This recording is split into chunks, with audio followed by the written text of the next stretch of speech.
Audio rolling, camera rolling. So let's start this thing off with some good news. Hold on, let me get this thing set up right. I'm gonna turn this up. Turn this up. I guess I'm just talking to the mic. Start this thing off with some good news. We are getting I feel like I do this every week.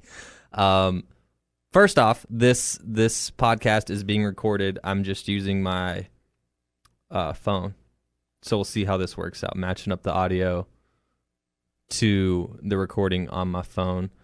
But Miho is actually sending me an extra GoPro to use for station-related things, as well as podcast-related things. So hopefully I'll have that by next week.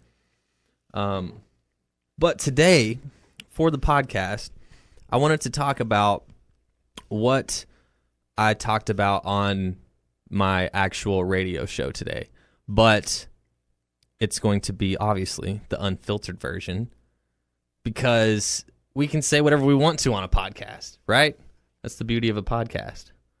You like the Smurfs poster in the background? That's another thing. There's just a bunch of random posters in these studios since I moved here. We got movie posters. We got like a propaganda poster. I don't know. We got to do some house cleaning. But for the time being, the Smurfs are going to hang out with us. So the topics that I was talking about today on my show, let's break them down one by one. The first thing, hot button subject, if you are in a relationship with someone and they let themselves go, they put on weight, is it okay to tell them? Not so much tell them. Of course it's okay to tell them. Like, yo, fatty. No, you don't want to say that. Obviously, you want to be respectful with someone that you're in a relationship with. But one, do you tell them that they've put on weight? And two, can you ask them to lose the weight? Tough conversations, right? Or maybe they're not. Maybe I guess the goal with being in a relationship with someone is you're comfortable enough with them to share things with them, concerns with them. Because at the end of the day, being overweight, it's other than, the cosmetic part of it, it's a health risk. It's a health issue, and we all know that, you're everything from your blood to your heart to your liver, your whole body's affected when you're overweight. So, outside of that, you have at the end of the day, we're primates. We are attracted to what we're attracted to. There's certain proportions just from our monkey minds that we find more attractive than others. It's just part of who we are as humans, part of our DNA. And let's say that you start dating someone or even get married to someone and they look a certain way whenever you marry them or whenever you were meeting them, courting them, whatever, and then that something happens. And I'm not taking a stance on this. I'm just talking about the subject. It's like, what you as a person, it's like, do you become unattracted to them on a physical level? Obviously it doesn't affect your brain, right? Or I guess it could. It affects your whole body. And there are a lot of things that can lead to weight gain / obesity, right? Depression, mental things. It's not just, I really like Oreos, which I do like Oreos. Side tangent. So Sober October is almost over, and thank God, because I'm so tired of eating cookies. I probably will not touch another cookie until next October because I've been eating a disgusting amount of cookies. Like, so many cookies that, like, if it was someone, speaking of telling someone about inappropriate behavior, like, if I was watching someone eat that many cookies, I would be like, dude, why don't you chill? But I don't tell myself that. I'm just like, oh, fuck, these are good. It's sad. So I'm ready. I'm ready for Sober October to be over.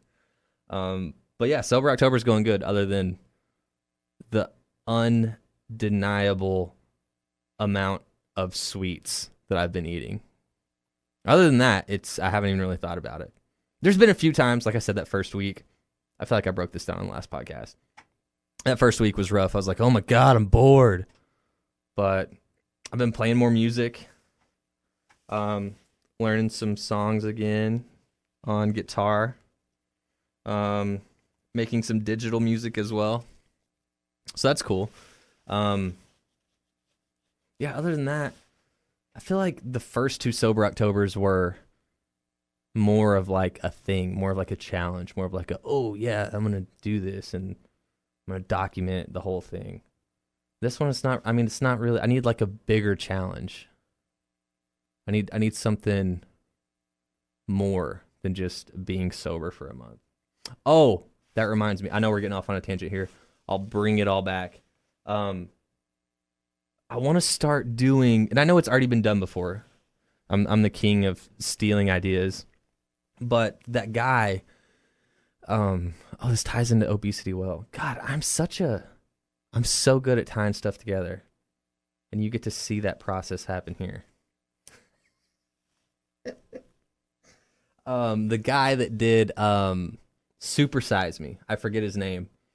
I think he's British or something. But yeah, he was like, his whole thing, if you're not familiar with Super Size Me, is this dude, he ate nothing but McDonald's for 30 days to see, how it affected his body. And then, after that documentary, if you haven't seen it, check it out. It's really good. It'll make you not want to eat McDonald's for like an hour. And then you're like, holy shit, their fries are so good. And you forget about the documentary.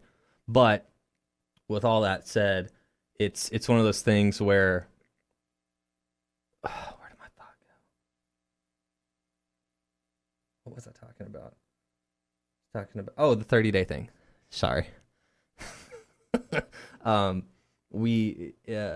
want to start doing, so his documentary Super Size Me was such a success that he then got his own spin-off, his own TV show. He did like a series where like every 30 days he would try something new. So like for 30 days he would fill in the blank, and so that's where I got the idea from, giving credit where credit's due. But I want to do that. I want to call it something different and do different things than he did. But the concept is still the same. So I want to think of a cool title. The Dirty 30. Well, no, the Dirty 30 doesn't work because some months are wonky. You got February. God, February. What a underachiever as far as months go. If February was a person, it would be just like that person's like too many tangents. Let's stick on one tangent and then bring it back. But yeah, you got February that's short, and you got some months that are 31 days, some that are 30. But the whole concept, I guess, is like every month I want to try something different. And I just watched this documentary called damn it, I forget what it was called. But it was produced by like Arnold Schwarzenegger and a few other guys in like the health and fitness industry. And it was about, and just like any documentary, it's a lot of, one-sided arguments and propaganda and this and that. And I get that. I take that into consideration. But it was about the athletes being vegan. And, all the pros, they were focusing on the pros. They were making a case for being vegan, like a vegan athlete, and trying to break down some of the stigma, that's tied to being vegan. And it was interesting. Like I said, I took it for what it's worth because just like with all documentaries, it's usually pretty much a one-sided argument. But it was interesting, and it piqued my interest enough to where I would like to do 1 month of being completely vegan. No meat, no cheese, nothing. And I realized that will be a challenge because the whole like staying sober for a month, I mean, it's a challenge depending on who you are, right? But I feel like to the point now I've done 3 sober Octobers. Failed the first one, second 2, or the second one was hard. So first one was hard because I failed it, and then second one was hard, and then this one, I haven't really thought about it. So it's been easy. So I'm not really challenged by it anymore, per se. I'm not saying I'm going to stop doing it. I feel like it's good to, take a reset or take a break from altering your mind at least once a year. But I feel like the vegan thing, skipping right over vegetarianism, which would like being a vegetarian, like you can have cheese and stuff, right? But just going straight vegan for a month, I'm really curious to see, 1, if I can do it, and 2, what about my body will change? Like, am I going to feel better? Am I going to feel worse? Am I going to perform better? Perform better. I'm talking like I'm an athlete. Are my workouts going to be affected? How's my energy levels going to be? So I'm just curious more than anything. And it'll be kind of nice, I mean, never in my life have I considered becoming like a vegetarian or a vegan because of like personal reasons or economic reasons or anything like that. Because I'm just a piece of shit. I'm not a piece of shit. I haven't really, it's not that I don't care, it's that I just haven't cared enough, I guess, to be honest. But it would be kind of nice to, go a month and not have that. Well, I don't want to use the word guilt because I don't feel guilty, but just not have that on your conscience. No, like nothing had to die this month for my own personal consumption, right? Or not die necessarily. I mean, yeah, die or contribute. I didn't eat any animal products. Just plant-based. Wow. See, and that's the thing. Like, 1, it's expensive to be, let alone vegetarian, and then 2, vegan on top of that. Because, I mean, let's just look at one aspect of it. Cheese. Cheese is on fucking everything. And it's delicious. How do you give up cheese? And they have cheese substitutes, but like, what is that? What is that? Is that like worse for you? Probably not. I don't know. Like I said, I'll have to do some research. Am I going to do this? I don't know yet. I'm just speaking it so it's documented somewhere. So maybe I'll hold myself accountable and actually do it. Try it out. And I might make it through the 30 days or the month and be like, wow, this is amazing. I'm going to be vegan for the rest of my life. But that's not really the end goal for me. It's more so just a challenge. So I'm not saying I'm going to do that in November because I feel like that would be setting myself up just for some immediate failure. Coming off of Sober October, those late night Taco Bell runs, make a few iffy decisions.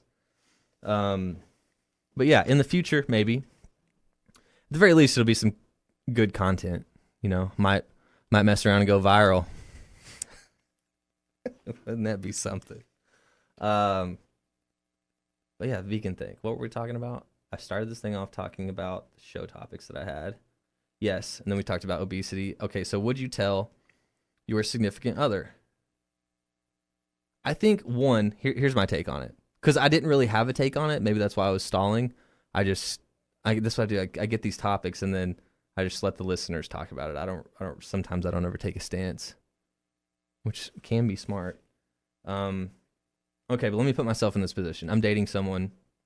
They look a certain way, and then they let themselves go. what would I do? You know what? I think my take on it is this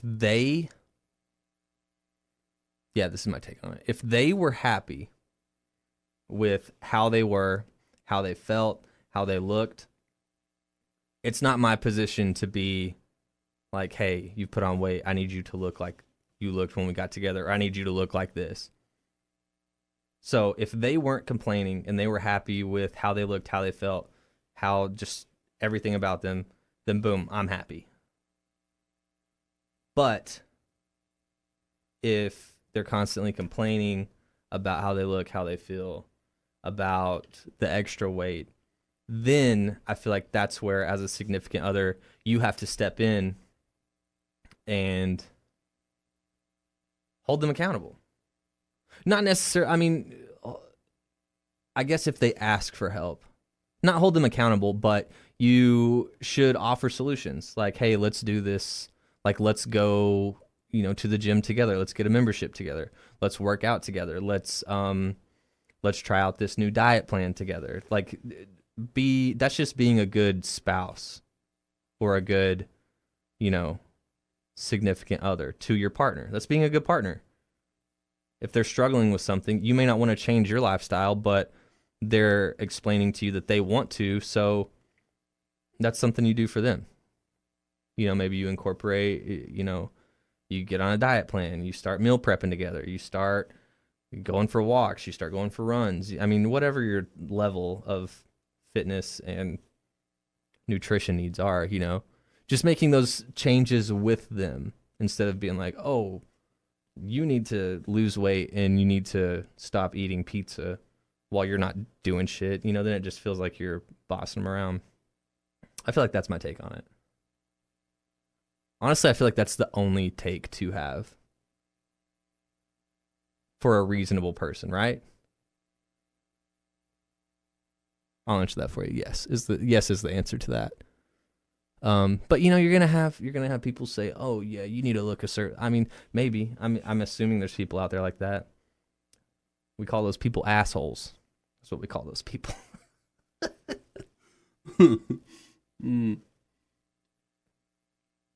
Sorry, I like to stay hydrated. What was the second topic we had, or that I had? Oh yeah, it was. If you do not have kids, would you date someone that did have kids?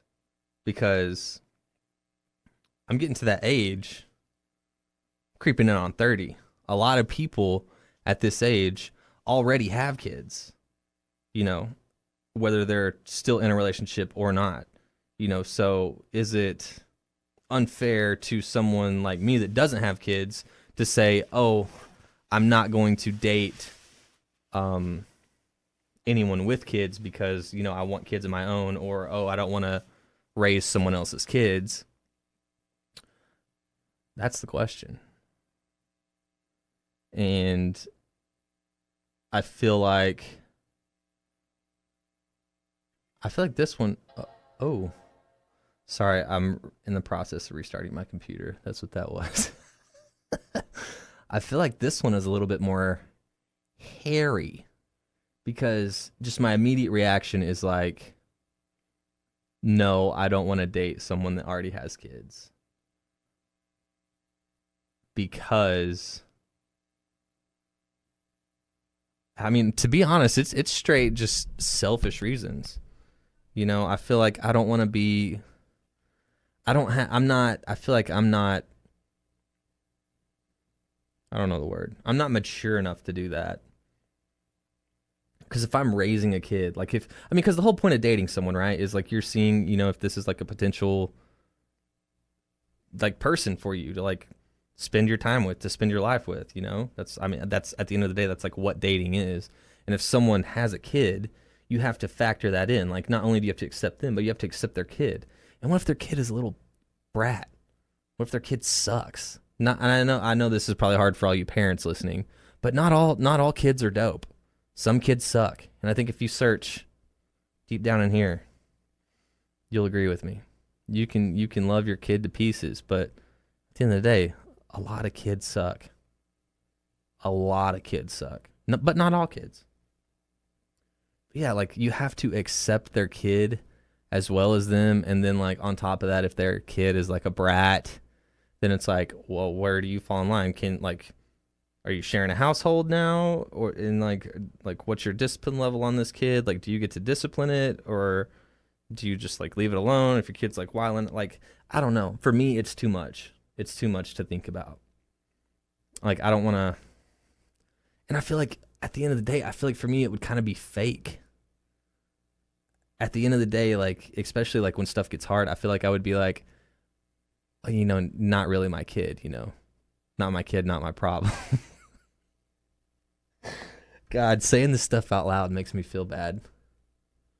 Thinking it is one thing, but saying it out loud kind of feels different.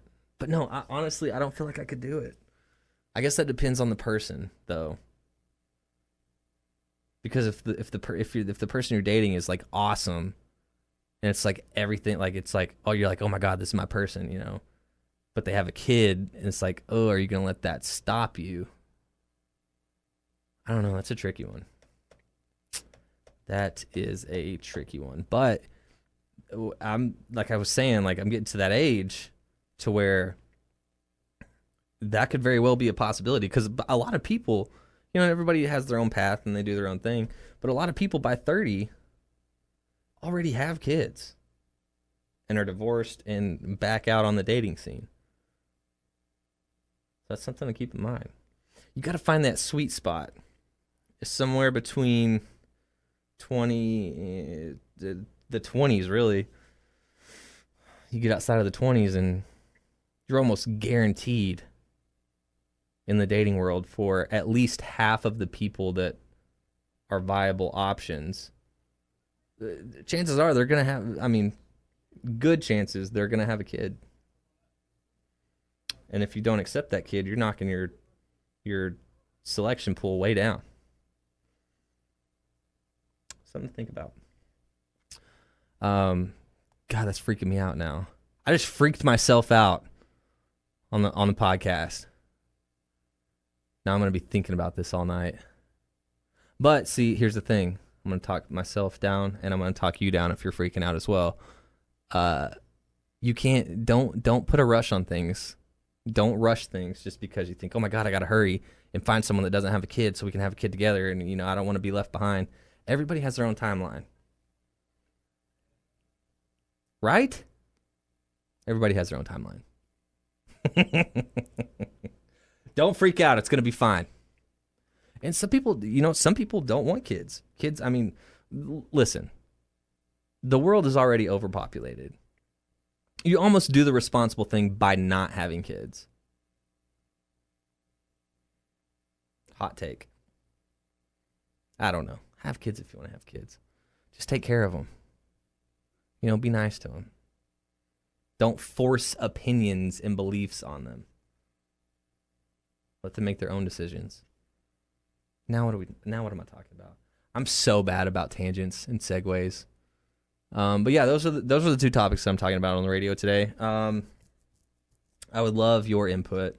I kind of wish this was a live so I could see your comments, but leave your comments below in order. Don't get the comments confused. Actually, if you're gonna leave a comment, be like, for this topic, so I know what you're talking about. I'm smart. I'll be able to figure it out either way, but let's just keep this thing organized, like a school paper, and cite your sources. If you have any sources to cite. Oh. I think that's it. Oh, another thing. This is just for the older demographic that listens. I've been having a time trying to convince. So, long story short, or it's not really a long story at all. I'm trying to send my mom money, right? And in this day and age, it's very, very easy to send money. You have so many. You have Venmo, you have Cash App, you have Chase Direct. There's so many ways to do it without fees. That's just like instant. It's like I could send you money right now, just boop, and boom, it's in your account. But with a lot of people that are in an older demographic, they don't want to accept they're weary and leery of technology, especially when it comes to, your bank account, your money. I totally understand. I totally get it. Venmo could get hacked one day and then boom, we're all fucked, right? But it's like at the end of the day, it's like I would rather just have that convenience of like instant money transfer with, I guess, like the potential risk of someone hacking it. I don't even know if it's hackable. Is that a thing? Is it protected? I don't know. That's something I should probably look into. But it's like you get people that don't want to accept newer technology.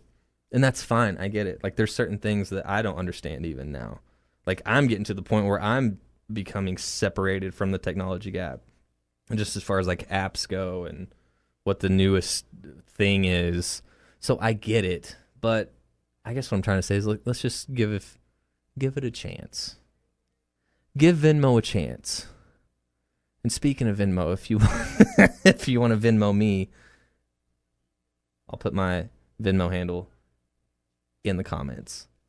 Now I'm freaking myself out about Venmo. I'm like, oh shit, can people hack Venmo? Please don't do that. But yeah, trying to send my mom money and she doesn't want to get on Venmo.